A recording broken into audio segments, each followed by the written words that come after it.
Philanthropy is about giving time, money and resources to other people.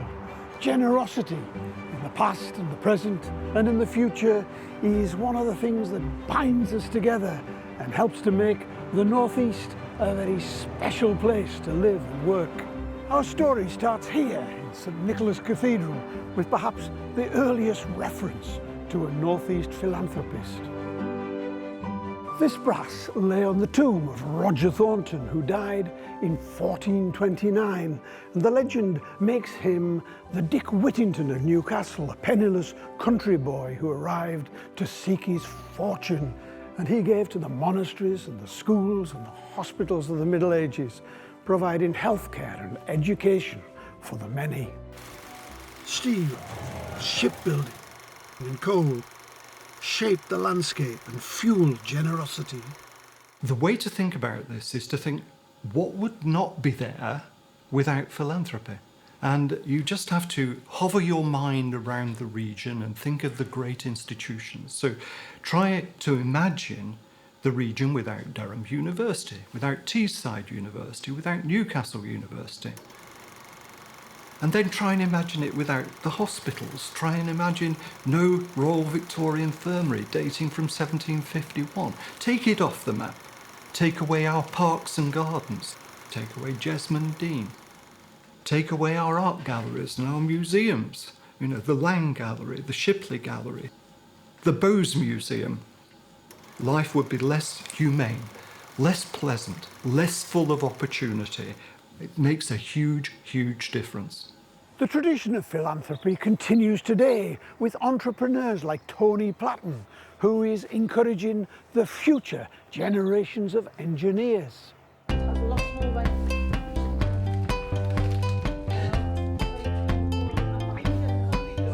I set up my own business in Blythe, which I ran for 34 years, and I sold the business 5 years ago now and became comfortably off, shall we say. There was no way that I was ever going to be able to burn through that money on my own, so I made the decision that it would be a good idea to put something into the community. My accountants introduced me to the Community Foundation, and I set up a family fund there, specifically focused on encouraging kids to get into engineering. There's a very serious argument that this shouldn't be down to charity. The government should be spending this money on educating a generation of kids.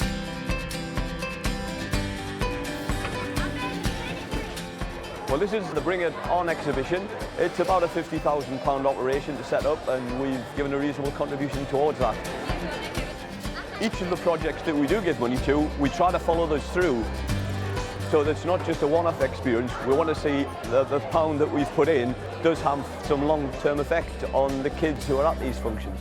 It's great that other people have interests in other things, but if you'll excuse me, I'll stick to my engineering. Sometimes it's just an opportunity that sets a person on their future path. And over in Benwell, the charity Success for All does just that. Something that law firm Muckle and philanthropist Ian Watson are passionate about. I always say philanthropy is something that most of us get involved in. I think it's just a question of degree. The position I'm in life allows me to do philanthropy in a far more significant sense than most people get the opportunity to do. There has been a common theme through most of our giving, and I think children would be that common theme. I've always thought that as an independent, successful commercial law firm, we couldn't view our success apart from the community in which we live. 2 or 3 years ago, we decided that we'd look specifically at the West End of Newcastle.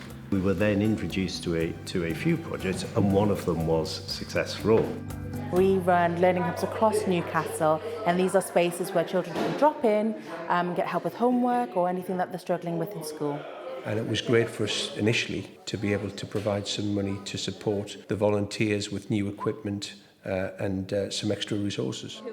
Each year, the firm gives 1% of its annual profits into the fund.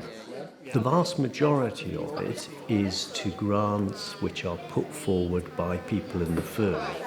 One of the great things about philanthropy is that it actually makes you feel good. So I do it because I can, but I also do it because it makes me feel good.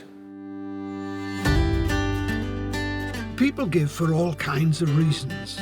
For the Sobo family, it was to honour their family members, murdered in a tragic event that shocked the nation. I wanted to set up something in memory of my family, my brother, my sister, my niece and my nephew. I wanted something good to come out of something bad. So the fund gives grants to families or individuals who are not in a position to follow their dreams and hopefully makes their dreams come true. I've given grants to people for instruments, tuition, and for singing lessons. Quite interesting to kind of see the different backgrounds that the recipients come from, but obviously they're all a little bit financially challenged. But to be honest with you, it's been made very easy by the community foundation. They've made it a lot easier than it might have been. Otherwise it probably would have been a hell of a task to set something like this up, you know. My fund is a relatively small fund. Obviously there are a lot of other funds there, so together we're a lot stronger and able to have better purchasing power, really, as it were, you know, and able to help more people. Leaving the city, we move into the countryside to Birkhead's Wild, which is home to Fiona O'Connor and her family, who continue the theme of providing open spaces for all. Birkhead's Wild is a 2-acre wild eco campsite that's aimed at giving young people experiences in the wild. We exist to help people discover, explore and enjoy the outdoors, just in a little corner of rural Gateshead. One of the experiences that was really formative to me in terms of wanting to start Birkhead's Wild was when I lived in the West End nearly 20 years ago. That was the first time that I'd seen real deprivation on my doorstep. Yeah. I feel like it's my duty as a human being and part of society to give something back.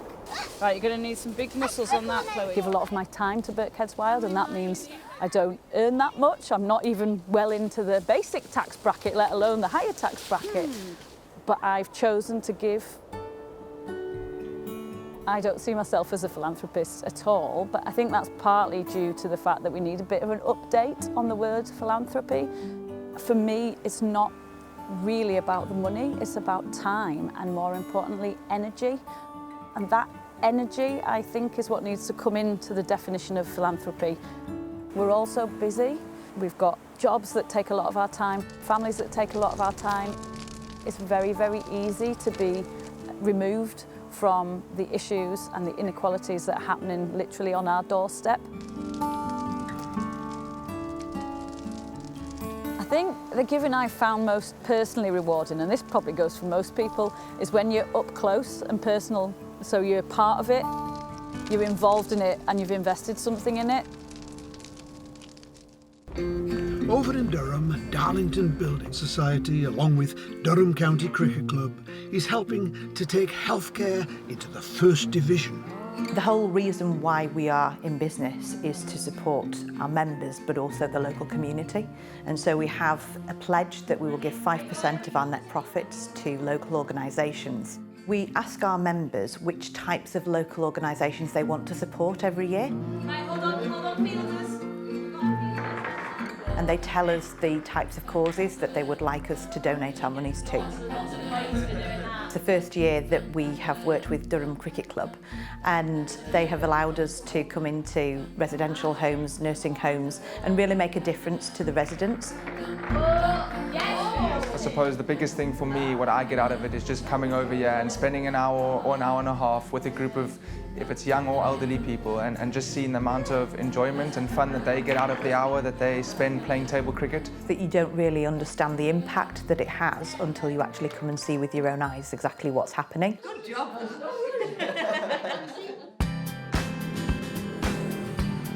Philanthropy is served up in a very different way in the Refuse Cafe in Chesterley Street.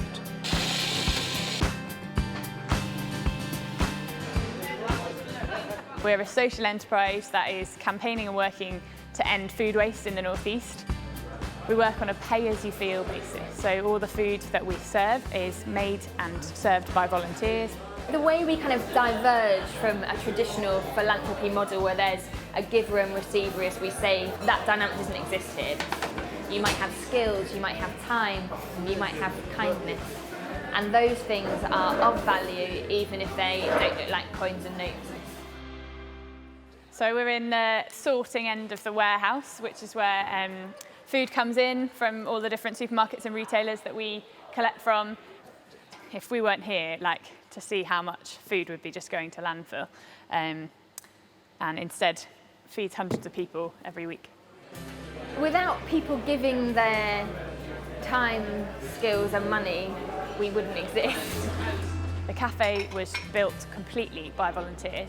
All of the stuff in the cafe, like all of the furniture and everything that we've got here, is given to us. We made a plan to increase the amount of food that was going into bellies and not bins. And the kind of rollover social impact of that has just been incredible to see. 50 years ago, the modern hospice movement was born. St Cuthbert's in Durham shows that it's people who make the difference. The hospice is a vibrant place, it's alive, it's warm, it's active, and it dispels the myth of what you think a hospice might be. Philanthropy and giving make a massive contribution to the work that we do at St Cuthbert's, and I would say around about 60% of what we do is funded from giving, donations, trusts. So every day, 365 days a year, we have to find £2,600 just to maintain what we're doing. But we can't do it without people who give and the generosity of our local community. Money is important and money is essential to what we do, but it's not everything. People make a difference, and philanthropy comes from people. We have over 400 volunteers. We know that this would cost us in the region of £200,000 or more just to pay for those volunteer hours. Why do it? Why would you want to give money? Pennies become pounds. Pounds become a nurse becomes an expert. A patient receives expert care. That's why. How will philanthropy look in the future?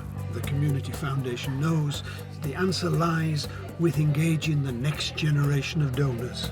Put simply, community foundations match generous people with important community causes. Our own community foundation in Tyne, Northumberland, awards grants to hundreds of organisations in our community every year through funds which have been set up by our donors. We've established a giving network, which is for the kind of next generation of philanthropists. They have presented lots of local causes who are most in need, so we can all come together, pool our funds, hear about great charities and causes, and then choose where we want our money to go. I just want to give a little bit back in a small way that I can, and I think grouping together with other like-minded people actually has a much bigger impact on that. Giving in the context of philanthropy is a lot more about kind of building something that's ongoing. I feel a deeper connection. If everybody does a small bit, we can help so many more people, and so for me it's a collective attempt just to make the world a little bit better. Now more than ever, we need people to be generous and to play their part in philanthropy. I believe I am incredibly fortunate in what I have in life, and I think it's right, therefore, that you use your position to help and support other people who are less fortunate. And all of us making a small difference transforms society, transforms people's lives. I think strengthens us all. I think it's really important for society to give back and to ensure that we are actually coming together to make the world a better place. And what I see is that that is becoming more important today than it ever was. And that for me is a source of hope and optimism that we do indeed have a bright future in our country. Generosity means many things to many people, and it's just as important now as it's ever been. From the strength of our giving heritage comes a new generation of philanthropists to define generosity for their time.